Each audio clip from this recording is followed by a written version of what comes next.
Fitness and Lackey Kid. Welcome, everybody. Thanks for being here. We got my man Reggie here to help me out today. Say hi, Big Reg. Hello. All right, there he is. So Big Reg is he's already demonstrating some of the stuff we're going to be talking about today. Okay, what are we talking about today? Swinging and I don't know. Yeah. Okay. Well, swinging is a part of it. Absolutely. So before we begin, welcome everybody. Sorry, I'm going to switch you over to here so I can see any comments. If you got any questions during the show, please post them. I'll have a look at them and I'll save some time at the end. Hopefully this is our new time. Hopefully we have some more members joining us live so we can get into some questions. So today's going to be kind of short and sweet. I'm going to try to keep these about 15 minutes, maybe 20 minutes, because there's a lot of information. So, okay. If you want to subscribe to this, please type 5 in the comments below. And please check out Lackey Kid's Marble Maze giveaway.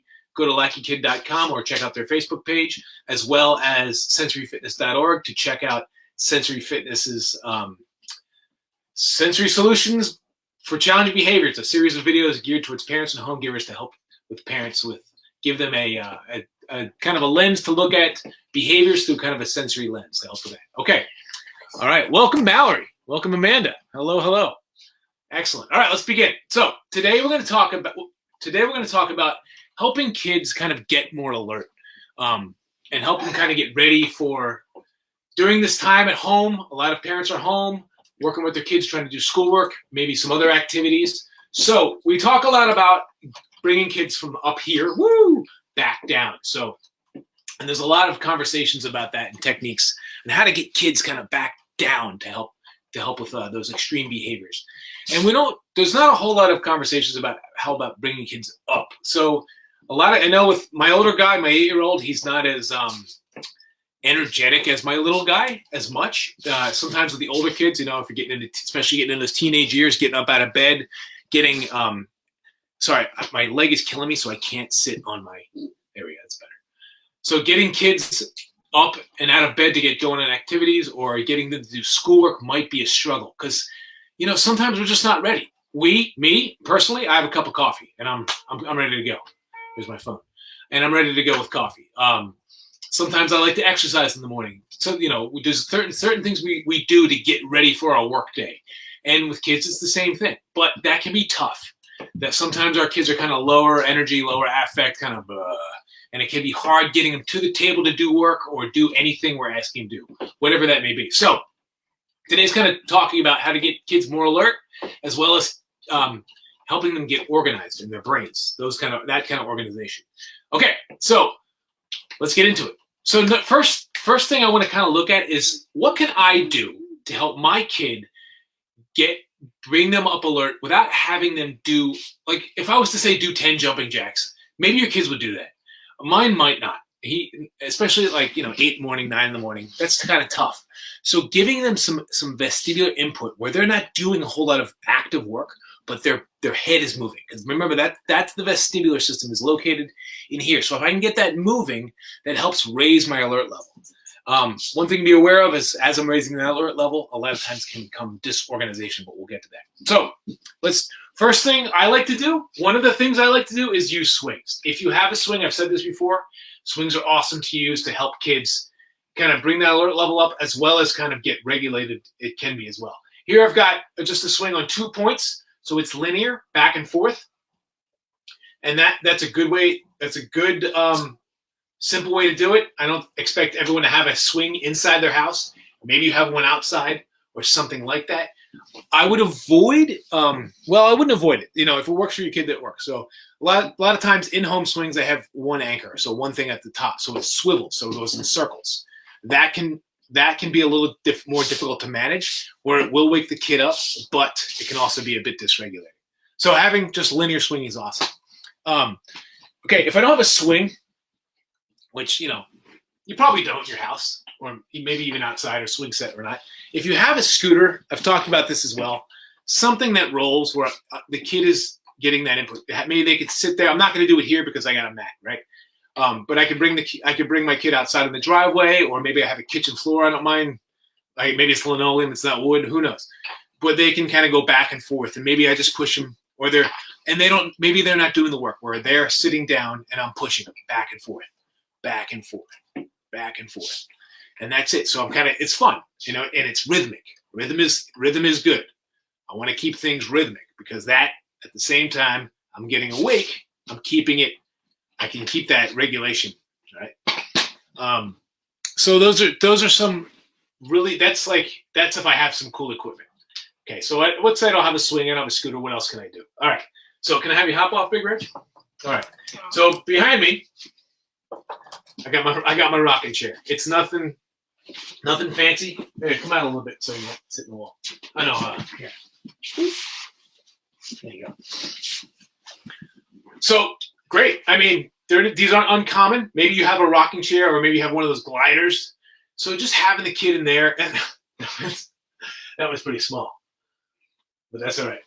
Looks funny. But, it's a good way to, so maybe the kid eats breakfast and they sit in there and they're rocking back and forth and you're having a conversation or you're tossing a ball back and forth or, just getting him in a rocking chair that's it.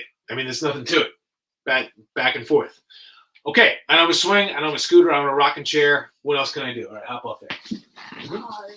You like that? No, I know it. You like my rocking chair? No. All right. Oh, rock and roll? All right. So here, lay down on the floor there, Big Reg. Okay. So this works better, especially if my kid's a little smaller. Here, come on. It's right here. And I wouldn't use this with this guy. Maybe I would. And we're just goofing around. So give me an egg. Make me an egg. Make me an egg. Yeah. Boom. And I'm just rocking it back and forth. That's it. He's not doing a lot of work. If he can hold that position, and we can goof around. I can give him a little tickle, whatever. We're horse playing, we're wrestling a little bit, but I'm really working on that back and forth. He wants to take his glasses off. Good idea. Your mother would kill me. All right. All right, make an egg. Boom. Make it a and that's it.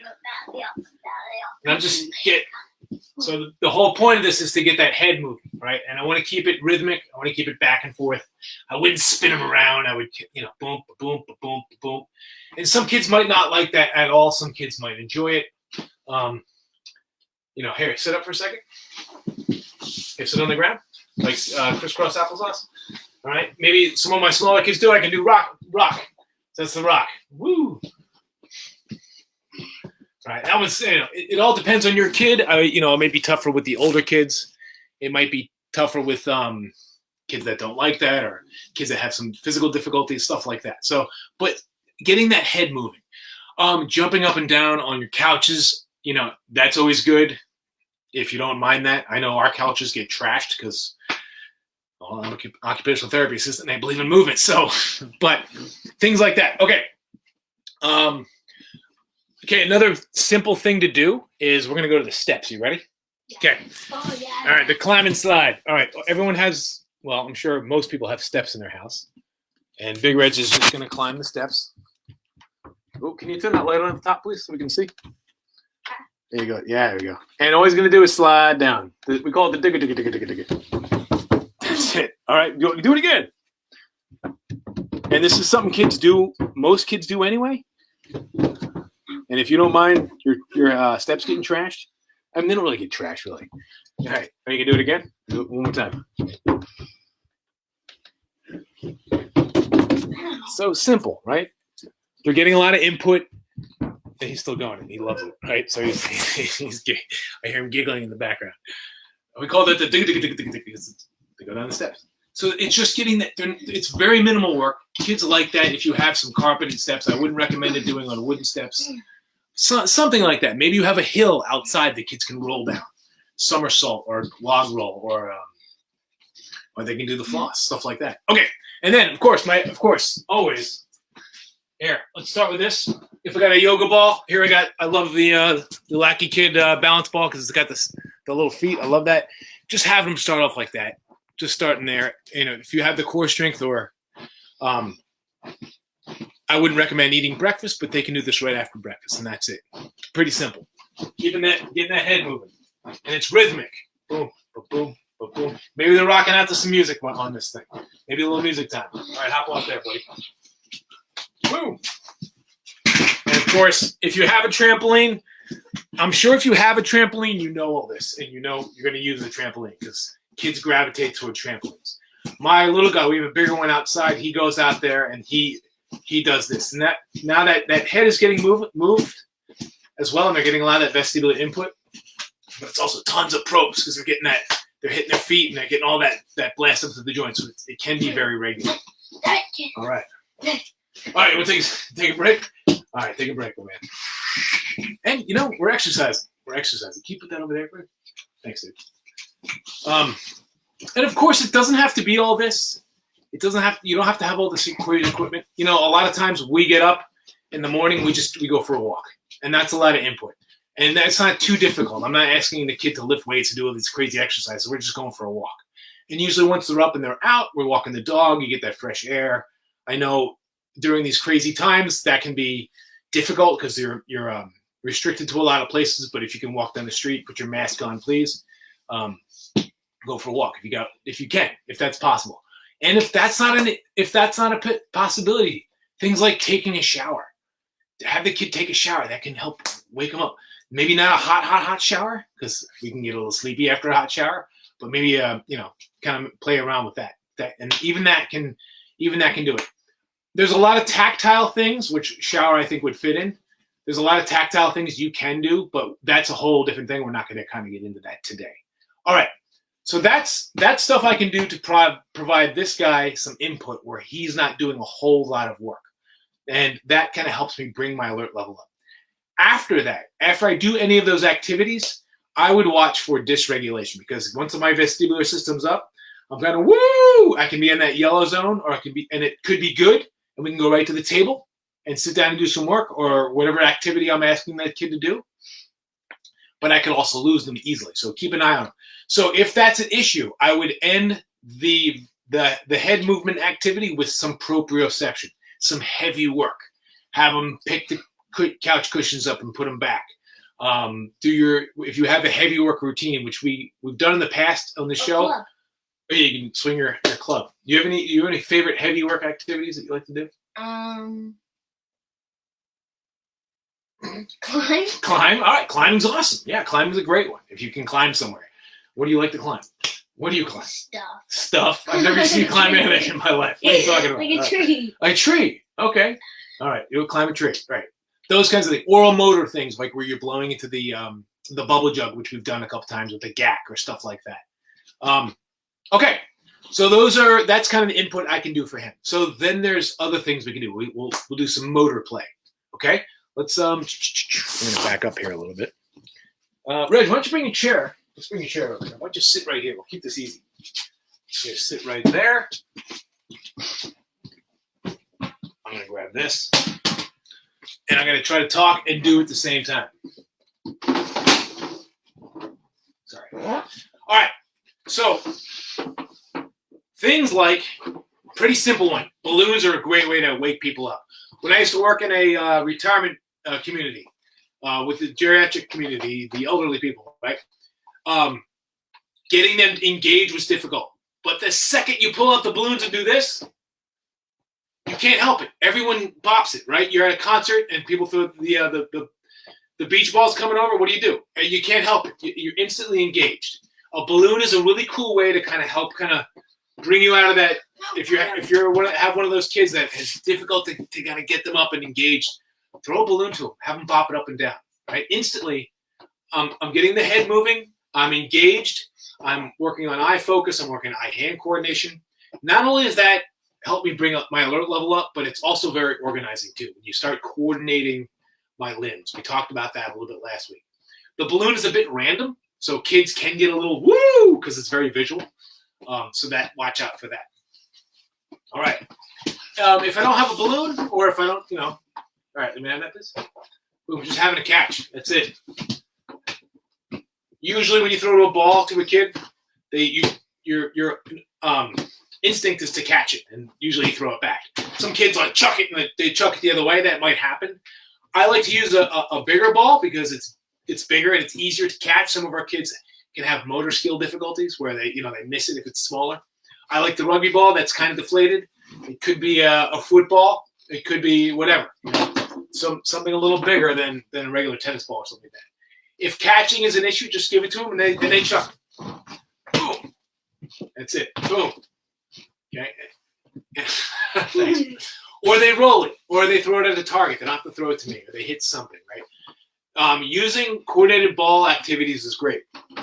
If your kid is capable of doing it, juggling. Oh, I forgot my beanbags. Well, you use these. Juggling is a really cool skill to learn, and it's very helpful for a lot of reasons. So take that, and all you do is chuck it up. And that we can call that juggling, right? Chucking the ball up and down. There's a lot of coordinated ball skill activities you can do. There's a guy on Instagram. It's called Eye Hand Body. It's called eyehandbody.com. Go to check his website. He's a lot of really cool activities you can do with just a tennis ball.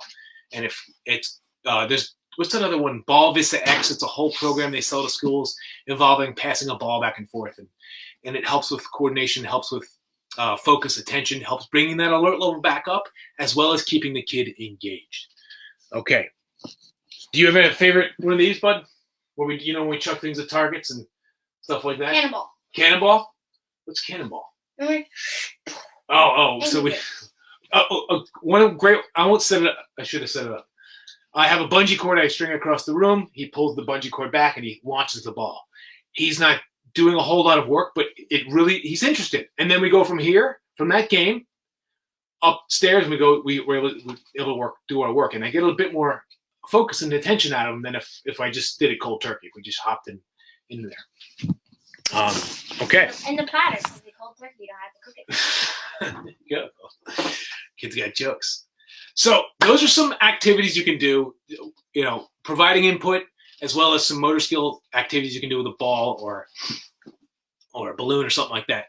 There's other things you can do, like, again, we're focusing on getting the kid, kind of waking them up and get them engaged. Stuff like Go Noodle is cool. Putting the music on and having the kids dance. That stuff, I've seen it backfire sometimes just because it can be dysregulating. But not always. If it works, then great. If it ain't broke, don't fix it. If it still works, if Go Noodle works, or putting music on in the morning and having them doing Dance Party, Dance Club USA, do all that stuff. The thing with that is sometimes that involves a screen. And I know for my little guy, once we go from the screen is on, it's hard to turn it off and then transition to something else. So these things are screenless. Okay, there's no screen involved I'm using a bit more of my body, and it's a bit more heavy workish. I'll be kind of get grounded. What else was there? I think that's it. We're about the 20-minute mark. I'm trying to keep these short and sweet. If you get any questions, please post them. I don't see any, but that's okay. You can post them later if you're watching this as a rerun, and I'll get back to you on any questions you might have. Don't forget to hit 5 to subscribe and like and share these to help get the word out.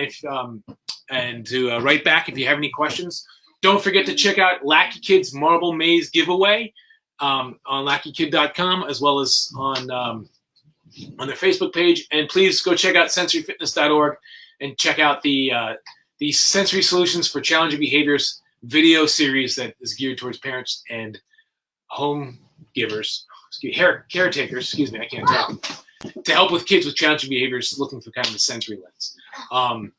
Thank you very much, everybody. Let's check it. No questions. All right. Thank you very much, everybody. Please join us again live next Tuesday at 4 p.m. Mountain Time. And have don't forget, a sound body is a sound mind. What do you think? Is that good? Yeah. All right, man. Good job. Say bye.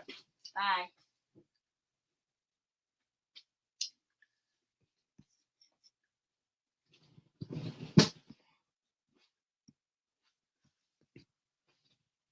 I think we're still alive. What to do kids rub face? Oh, okay. Well, it looks like we're still alive. So, and I see a question. What to do if kids rub their face? I think that's the question. So maybe you can be a bit more specific. Let me put this down so I'm not killing my leg here. All right. What to do if your kids rub their face? Yeah, maybe give me a little bit more specifics to help me answer that. But if it sounds like maybe this is it chronic where the kid is constantly rubbing their face, they could be looking for input, where maybe they're kind of lower affect, or they're seeking for some input to help them feel their face and help them kind of get regulated. If you can, give me a little bit more information. I'll try to answer that. And then I have another one. What are your favorite ways to incorporate rhythm into vestibular movements? I just saw someone using a metronome. Yeah, so things like great rhythm is everything. So incorporating like a metronome. I mean, pretty sure everyone knows what that is. It's that music thing you put. Usually, a lot of musicians have them next to the piano. It keeps kind of a rhythmic. Right, things like that in the background can help kind of get a kid kind of synced internally. If I'm listening to it, it feels kind of nice. I like to put music on in the background. Generally, I try to find something with no words. Classical music is great, or rhythmic drumming is cool. You can check out binaural beats. These if you go to YouTube and type in binaural beats, and there's 1,000 things that'll pop up. These are different kinds of rhythmic frequencies. Sometimes they use different kinds of frequencies to help kids kind of get in that. Just hearing that in the background can be really calming. It's like, when we listen to music to help calm ourselves, right? We like the beat, we like the rhythm, we like things. So anything rhythmic you can do either auditorily or movement wise is going to be good.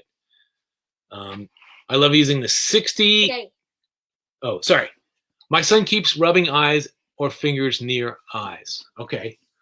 So he's rubbing his eyes a lot, it sounds like.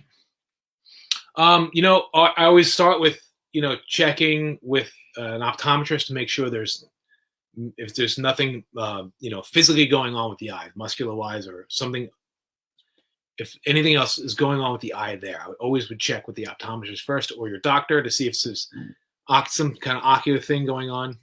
Sensory-wise, it could be, that's a tough one. I mean, my son keeps rubbing eyes or keep finger near the eyes. It could be that they're trying to keep out light maybe, or they're trying to, sometimes when I press my eyeballs in, I get that pressure. It feels good. You might want to try like pressure on the head or like compression. Those micro bead pillows where you can kind of squeeze it on top of your head or your face. Like this?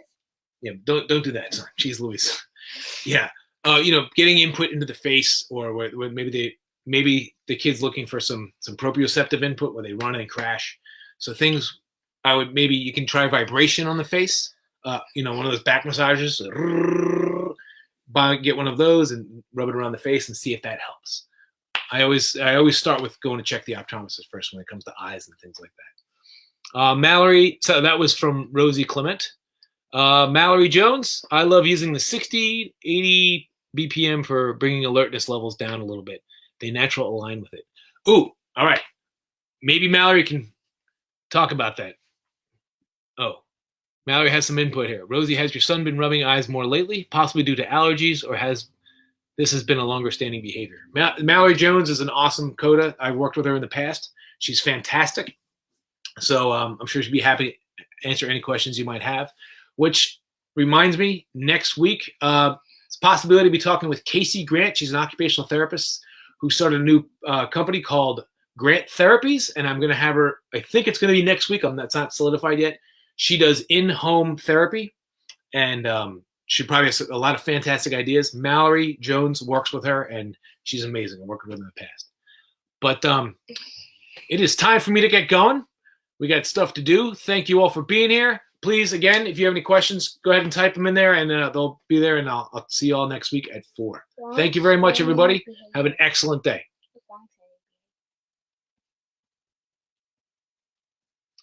We're still going live. How to get rid of it? Watch a body movement.